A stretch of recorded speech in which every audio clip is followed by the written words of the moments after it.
Today on Articulate, we're talking ghosts, not just the ones that rattle around dark houses, but the ones that live in our stories, our fears, and even our cultures. Actor and director Regan Taylor stars in the upcoming 222 A Ghost Story at Wellington's Circa Theatre, a play that asks what you really believe when the lights go out. So, do ghosts tell us more about the world of the dead, or about the living who imagine them? Okay, well, thank you so much for coming in today, Regan. Thank you for having me in. Yeah, you're very welcome. Welcome to our studio here. You're beautiful. Yeah. I guess firstly, you're starring in 222 A Ghost Story, Yep. which is a thriller that asks audiences to confront what they believe.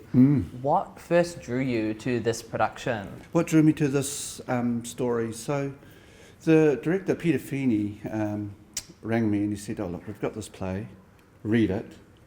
I read it that evening and I had a visceral body, it's never happened before, I went, "Oh!" and then I was like, I need to do this. I don't know why, I want to do it. And then it was a series of sort of sending in some self-tapes, having a chat about character, and then thankfully he employed me. Yeah, which is great, you know. Yeah, that's what drew me to it. It was like, it wasn't the content, but it was the writing that was so sharp and muscular, and I just thought this is a great script, Regan. And you know, I do a lot of comedy, so this is drama filled. So I thought, why not see what that feels like as well? So part entertainment and part challenging myself, I suppose. Yeah, Love that. Our core question today is, what do our beliefs in ghosts, spirits, and the unseen say about us as people? What's your gut response to that, Regan? My gut response to that is ghost stories or supernatural stories have been around for, you know, a lot longer than we've been alive, a lot longer than many of us have. And I like to think of them as opportunities for morals, safety, a reflection of yourself, an opportunity to go, why is this happening? Is there something I'm not addressing? Something within myself or my relationship circles I'm not addressing?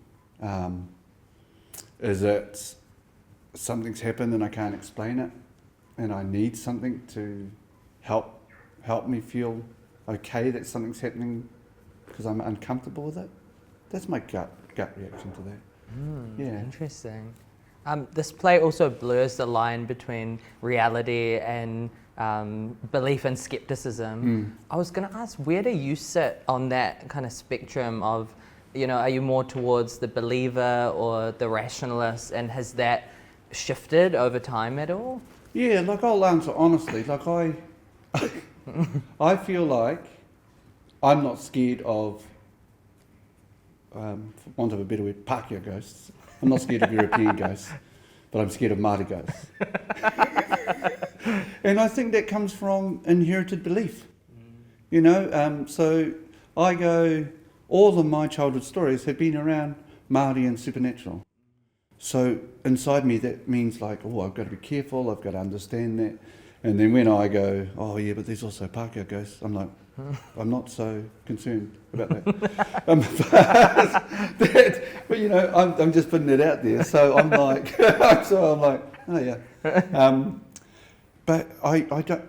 For me, I feel like I'm on the fence, but I feel like I want to be respectful across the realms, just in case. Yeah. Yeah, I feel like that's fair enough to have a little bit of trepidation. Yeah, just a little bit of trepidation, and you know, regardless of how or when these spirits or ghosts appear to people, you know, if it's going to help that person in some way, shape, or form to become easier with life or learn something, then I think that's okay. Not that I'm saying whatever you're doing is, you know, that for me, that's how I'm explaining it for myself. Yeah. Why do you think, Regan, that ghosts or spirits are such a core part of media in general, like television, books, theatre? It's, yeah, as you mentioned earlier, it's kind of been through time. We Yep. kind of return to this supernatural theme. Yeah. Why do you think that is? I don't know. Well, I mean, I do know. I mean, you're interested in ghosts in some way, shape, or form. Absolutely. Yeah. And why would that be? I think because they're just fascinating. It's Yeah. stuff we don't fully understand or Yeah. can't quite grasp. Yeah. You know? So as humans, we hate ambiguity. So if there's a creaking floorboard or something moving, even if we can't explain it, we'll attribute it to supernatural because we've got a bias towards certainty, and I think that's where the rationness or the irrationalness can come in. And when we have ghost stories, they feel like they could be a physical manifestation of anything that we need to resolve within ourselves. And then they become stories that help guide us in a way, or, some ghosts can be beautiful and helpful, others are vengeful in storytelling, And the other big core reason I think why they're so successful, or part of the success of them being part of our media and storytelling, is we as humans, many, don't want us to think that death is the end. So we want to hold on that there's something after death. And the only way we can explain it, as we have as in the millennia as humans, is to tell stories about it, which then become myths or ways of us explaining why things the way they are.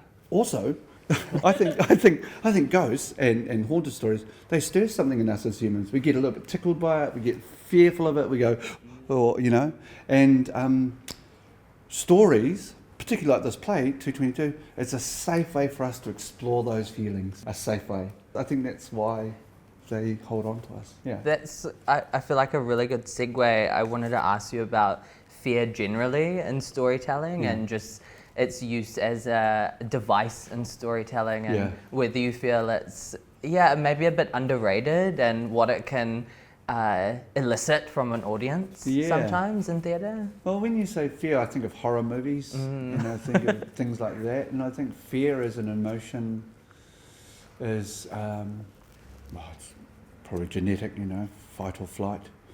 And in the bigger picture, when we face our fears, we become stronger people or stronger beings, and I think that's part of the reason of it. And again, it's like, facing fears. It's like the classic hero story, I think. You go, there's the big mountain, that's my fear, I'm going to climb it. View is great. Conquer it, get over that hill. Fear, I'm over that. But I suppose for many people, fears are big things and or small things. What about, and you mentioned earlier with kind of like the cultural lens, I'm just thinking in Te Ao Māori, Wairua, this idea of spirit and the spirit realm is a core part of Te Ao Māori. That cultural lens, how does that shape your approach to coming into a work like this and how you operate in that space? Yeah, I think that's a beautiful question, Andre, and I need to thank Peter Feeney, the director, and Yale, the producers, for inviting me. So the play's written from Danny Robbins, who's a writer out of UK. So these characters are English, and then being employed, and I can only come to the stage of what I've got, and this is it. And I can do my best to tell the story on behalf of the character I'm playing. And it does come in because I'm not so great an actor that I can play English Pākehā or some such, but we've gone with the lens that Sam, the character I play, is an academic, and he happens to be Māori who studied in the UK. And that whatever I carry in terms of tikanga or seeing things in a Māori lens, that's okay to exist in this world. And I'm thankful for that. So I've been asked to bring in some of my artwork, Māori artwork, to address the set. Beautiful. Peter's also asked me to kindly, if I wanted to translate some of the text. Wow. Should the character feel it needs to? So that feels like a wonderful thing. Yeah.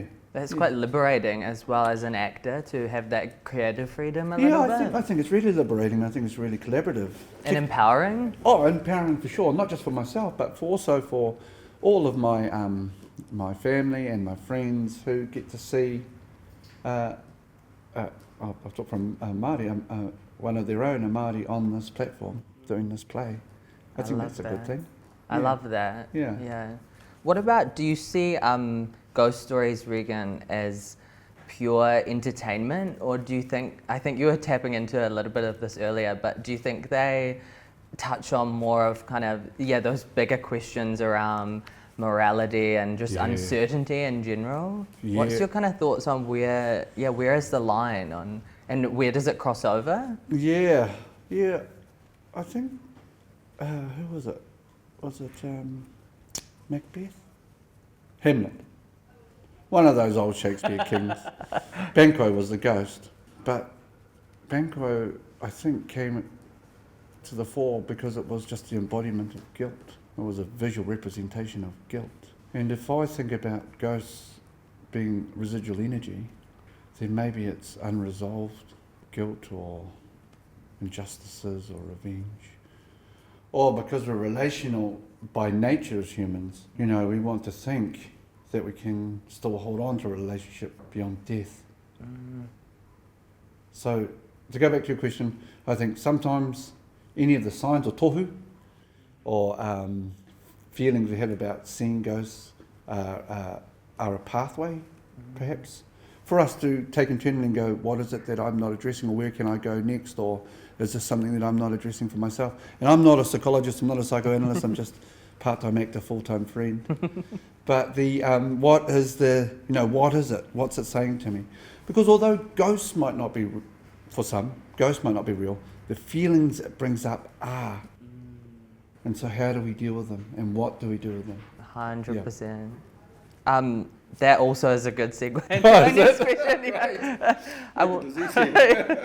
I wanted to ask what you think ghost stories tell us about the idea of memory or even grief. Yeah.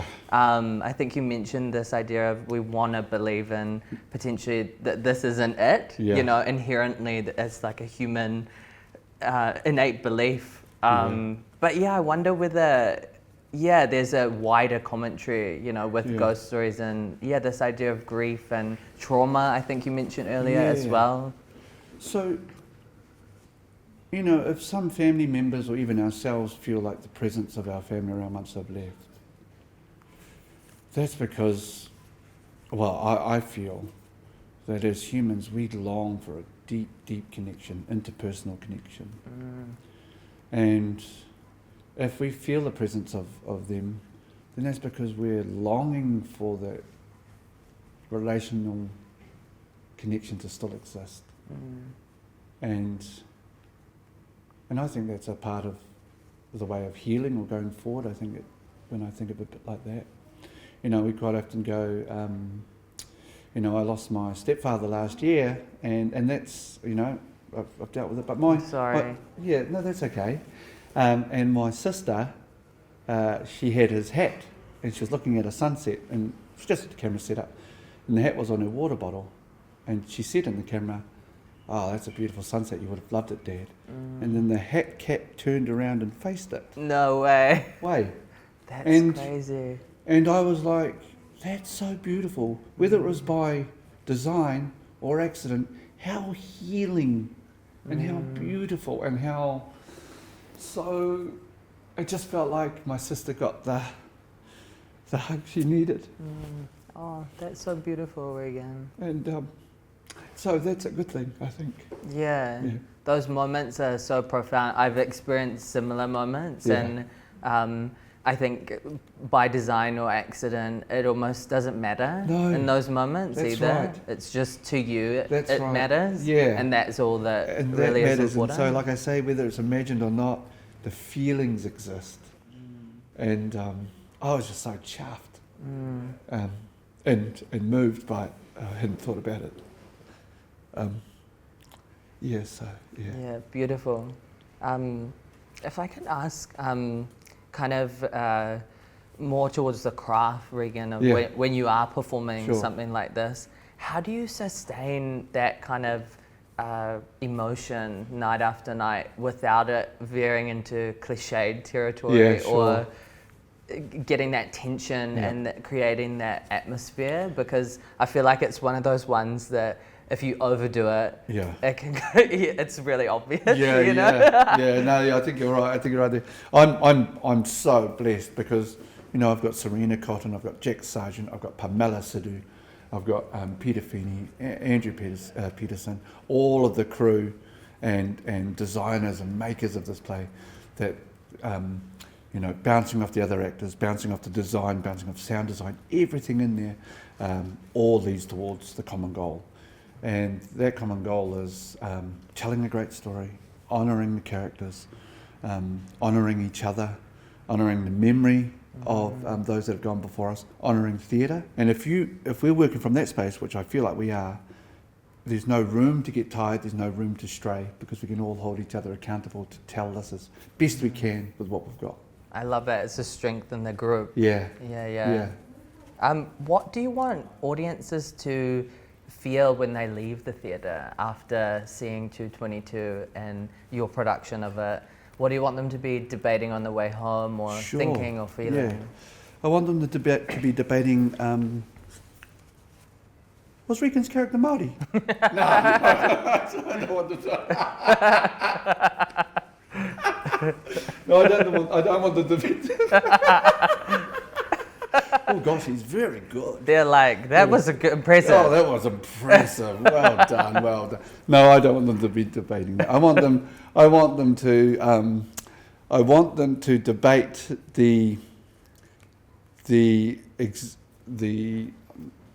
what I would like them to debate when they leave the theatre is, did that happen? I need to go again. The second time. Yeah, that's what I want them to do. Those are the so best. They can get clearer answers for themselves about, what's the story about, how do things happen, why do they happen, and for them to get clarity. And so you'll need to come 2 or 3 times to get the full. Catch all the nuance. All the nuance. Yeah. I think just finally, Regan, I think you might have brought an object in from your creative life. I did. To share with us. Yeah. Can you tell us what it is and why you brought it in today? So this is... a Swiss Army knife. Yeah, it's my Veteran Swiss Army knife. And I carry this with me everywhere. I jokingly say, just in case I have to perform an emergency tracheotomy. But have you ever had to do that? No. Oh, okay. And I'm so glad I haven't. But this was given to me by a loved one. Oh. And it's got my name engraved on the blade, Taylor. But what I like about it is that it's a gift to me. And I look at it and I think, okay, if this is a gift to me, then I'm a gift to people. And within me, I have all these different functions. I can be sharp, I can be useful, and that I'm adaptable. And so I look at this and I go, how can I be like you for people I'm around? And it's a gift from a loved one. So, and it is useful. And that's what I look at, how can I be a tool for my storytelling and my people and people around me? We contain multitudes Yeah. within us. And we're shapeshifters. Oh, we're shapeshifters, definite shapeshifters. And even like humans, like this blade won't work if it's not sharp, like humans. You have to take care of it. We have to take care of it. Yeah, so if we look after ourselves, we can look after everyone else. So, I'll look after myself for you, Andre, if you look after yourself for me. We all can do that for each other. Yeah, I reckon. Thank you so much for coming in today, Regan. Awesome. It's been so nice to chat. Real pleasure. Yeah, lovely kōrero. Oh, kia ora.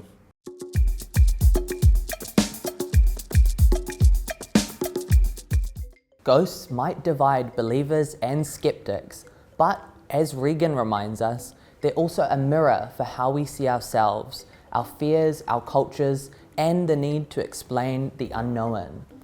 Whatever you believe, one thing's certain, stories like these still haunt us. I'm André Chumko, and this was Articulate. Join me next time for another big question and another voice shaping the arts. And if you want to watch more conversations like this, find our episode archive on YouTube or at thepost.co.nz/articulate. See you next time.